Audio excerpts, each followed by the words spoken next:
ఓం శుక్లాంబరధరం విష్ణుం శశివర్ణం చతుర్భుజం ప్రసన్నవదనం ధ్యాయేత్ సర్వవిఘ్నోపశాంతే. ఓం శ్రీ గురుభ్యో నమః. హరి ఓం. ఆదిదేవ నమస్తుభ్యం ప్రసీద మమ భాస్కర. దివాకర నమస్తుభ్యం ప్రభాకర నమోస్తుతే. మకర సంక్రాంతి. మకర సంక్రాంతి నాడు సూర్యుడు ఉత్తర దిశ నుండి ప్రయాణం ఆరంభించి మకర రాశిలోకి ప్రవేశిస్తాడు. కాలచక్రంలో ఉన్నటువంటి రాశులన్నింటిలో ఉత్తమమైనది మకర రాశి. కాలపురుషుడి గమన రాశి చక్రంలో మకర రాశి 10వది. ఈ మకర సంక్రాంతి రోజును గురువు అన్వేషణ దినంగా పరిగణిస్తారు.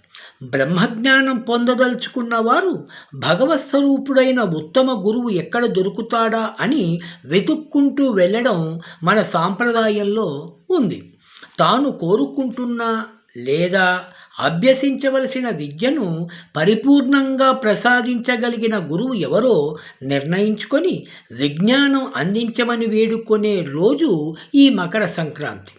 సూర్యుడు తన కిరణాలతో లోకంలోని చీకటిని పారద్రోలేందుకు మకర రాశిలోనికి ప్రవేశిస్తాడు.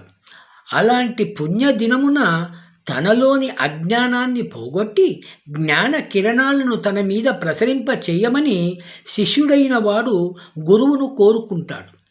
ఈ మకర సంక్రాంతి పర్వదినమున గురూపదేశం, గురు పూజలు, వ్రతాలు కూడా జరుపుకుంటారని తెలియజేస్తూ నా ఛానల్ని వీక్షిస్తున్న మీకు, మీ కుటుంబ సభ్యులకు మకర సంక్రాంతి పండుగ శుభాకాంక్షలు తెలియజేస్తున్నాను. సర్వే జనా సుఖినో భవంతు.